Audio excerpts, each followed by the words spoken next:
సత్యం శివం సుందరం శ్రోతకు నా హృదయపూర్వక అభినందనలు తెలియజేసుకుంటూ ఈరోజు బోలేబాబా పాదధూళి 23 ప్రాణాలను బలి తీసుకుంది అన్న విషయాన్ని గురించి తెలుసుకుందాం. ఒక దొంగ గురువు పాదధూళికై ఆయన వెనుక పరిగెత్తిన 23 భక్తులు త్రొక్కిసలాట్లో ప్రాణాలు కోల్పోవడం చాలా బాధాకరమైన విషయం. హాత్రాస్లో జరిగిన ఈ త్రొక్కిసలాట విషాదం యూపీలో జరిగిన అనేక విషాదాల్లో ఒకటి.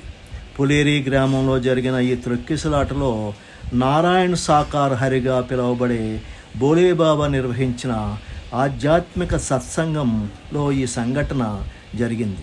2010లో రామ్ జానకి మందిరం వద్ద జరిగిన త్రొక్కిసలాట్లో 60 మంది, 2013లో ప్రయాగ్రాజ్ రైల్వే స్టేషన్ వద్ద కుంభమేళా సందర్భంగా జరిగిన త్రొక్కిసలాట్లో 40 మంది చనిపోవడం జరిగింది.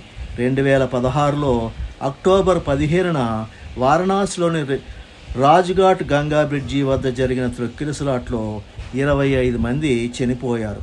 ఆధ్యాత్మిక ఉత్సవాల్లో త్రొక్కిసలాట్ల అంశంపై 2013 సంవత్సరంలో ప్రచురించిన international journal of disaster risk reduction వారు తెలిపిన అంశాల ప్రకారం 79% భారతదేశంలో త్రొక్కిసలాటలు ఆధ్యాత్మిక ఉత్సవాల్లోనే జరుగుతున్నాయట. ఈ ఆధ్యాత్మిక కార్యక్రమాలు గ్రామాల్లోనే జరగడం, అక్కడ నిర్వాహకులకు క్రౌడ్ మేనేజ్మెంట్ గురించి తెలియకపోవడం, ప్రవేశ నిష్క్రమణ ద్వారాల ఏర్పాట్లు సరిగ్గా చేయలేకపోవడం వంటి కారణాల చేత ఈ ప్రమాదాలు జరుగుతున్నాయని తెలిపారు. జూన్ 2వ తేదీన జరిగిన ఈ త్రొక్కిసలాట్లో 131 మంది ప్రాణాలను బలిగొన్న ఈ సంఘటన సాక్షాత్తు పరమాత్మ స్వరూపుణ్ణని ప్రచారం చేసుకున్న యూపీలోని ఎటా జిల్లా నివాసి అయిన సూరజ్ పాల్ 28 ఏళ్ల క్రితం హెడ్ కానిస్టేబుల్గా పనిచేసేవాడు. లైంగిక దోపిడీ, మంత్రతంత్రాలనే ఆరోపణలు రావడంతో అతన్ని ఉద్యోగం నుంచి తొలగించారు, అరెస్ట్ చేశారు. జైలు జీవితం పూర్తి కాగానే తన పేరును నారాయణ హరి సాకార విశ్వహరిగా పేరు మార్చుకొని తాను దేవుణ్ణని ప్రకటించుకున్నాడు. 1990 నుండి ఇతను సత్సంగాలు చేయడం ప్రారంభించాడు. తరచుగా ఆయన చేసే సత్సంగాలలో తాను భగవంతునితో అనుభూతి చెందానని, తన ఈ శరీరం భగవంతునిలో ఒక భాగమని అనేవారు. తాను విష్ణురూప స్వరూపమని, నారాయణ అవతారమని తన పేరును నారాయణ సాకారహరిగా మార్చుకున్నారు. ఇలా తన ప్రసంగాలతో రాజస్థాన్, మధ్యప్రదేశ్ రాష్ట్రాల్లో కూడా భక్తులను సంపాదించుకున్నారు. ఆయన భక్తుల్లో ఎక్కువ మంది వెనుకబడ్డ కులాలు మరియు దళితులు ఉండేవారు. వీరందరికీ ఈయన ఒక దేవుడు. ఎవరి వద్ద ₹1 కూడా తీసుకునేవారు కాదు. అందువలన ఆయన భక్తజనం రోజు రోజుకు పెరుగుతూ తన తమ్ముళ్ళు చనిపోయిన తర్వాత తన స్వగ్రామమైన బహదూర్గర్లో ఒక ట్రస్ట్ను స్థాపించి ఆశ్రమాన్ని నిర్మించాడు. ఈ ఆశ్రమ నిర్మాణం తర్వాత అతనికి భక్తజనం పెరిగింది. ఇతను ఎస్సీ వర్గానికి చెందినవాడు. ఇతనికి పిల్లలు లేరు. ఇతను నిర్వహించే సత్సంగాలకు అప్పుడప్పుడు భార్యను కూడా తీసుకువెళ్ళేవాడు. ఈ బోలేబాబాకు సొంత అనుచరగణం ఉంది.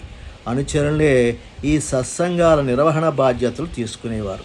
ఈ బోలేబాబా ఎల్లప్పుడూ ఒక నిరంతర భయం, అనుమానంతోనే బ్రతికేవాడు. నిరంతరం అతన్ని పాత నేరాల చిట్ట కనబడుతూ భయపెట్టేది. అతను ఎంతగా భయపడేవాడంటే నేటికి తన స్వగ్రామమైన ఎటాకు కూడా వెళ్ళలేదు. ఎప్పుడూ ఈ బోలేబాబా ఒక గట్టి సెక్యూరిటీ మధ్య బతికేవాడు. అతనికి 3 రకాలైన సెక్యూరిటీ వ్యవస్థ ఉండేది.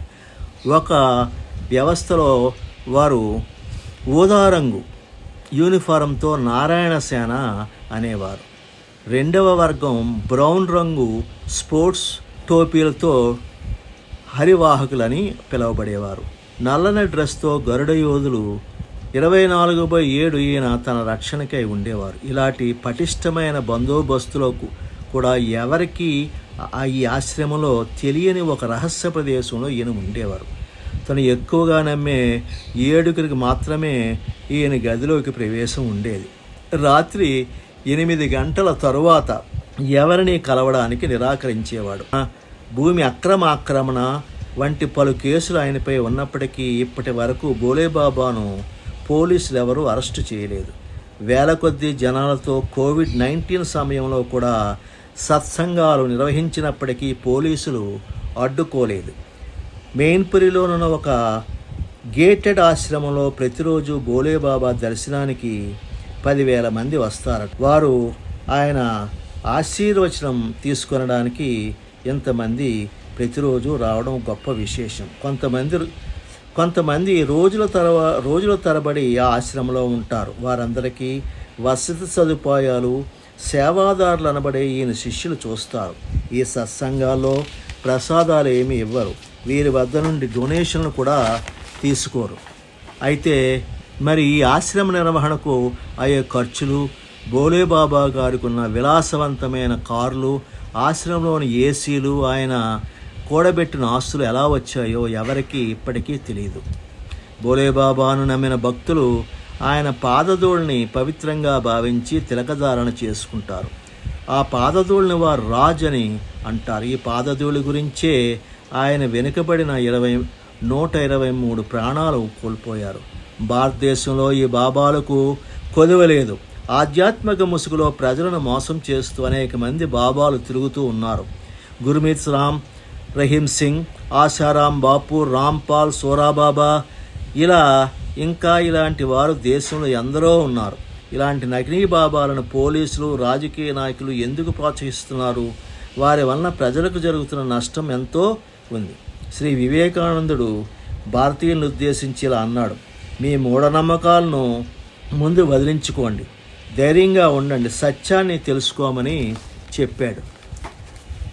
గుప్త నిధుల అన్వేషణకు, పసిపిల్లలను బలివ్వడం, చేతబడి, చిల్లంగి వంటివి దొంగ గురువులను ఆశ్రయించి చేయడం ఈనాటికి జరుగుతూ ఉంది. హాత్రాస్ తొక్కిసలాట్లో 120 మంది మృతికి కారణమైన పరారీలో ఉన్న భోలేబాబాపై ఎట్టకేలకు కేసు కూడా నమోదైంది. ప్రస్తుతం పోలీసులు అతను గాలించే పనిలో ఉన్నారు. సత్సంగ్ అనుమతి తీసుకున్న ప్రకాష్ మధుకర్ను ప్రధాన నిందితుడిగా పోలీసులు చేసి ఇప్పటికే అరెస్టు చేయడం జరిగింది. హాత్రాస్ ఎస్పీ నిపుణ్ అగర్వాల్ ఈ విషయాన్ని తెలియజేశారు. మూఢనమ్మకాల్ని వదిలించుకొని మన రాజ్యాంగం చెప్పిన శాస్త్రీయ దృక్పథాన్ని ఆచరించడం, ప్రశ్నించడం, చర్చించడం, తెలుసుకోవడం వంటివి ఆచరించినప్పుడు ప్రజలందరూ దొంగ బాబాల నుండి రక్షణ పొందుతారు. ఈ వీడియో మీకు నచ్చినట్లయితే సబ్స్క్రైబ్ చేయండి, షేర్ చేయండి, కామెంట్ చేయండి. జై హింద్, జై శ్రీరామ్.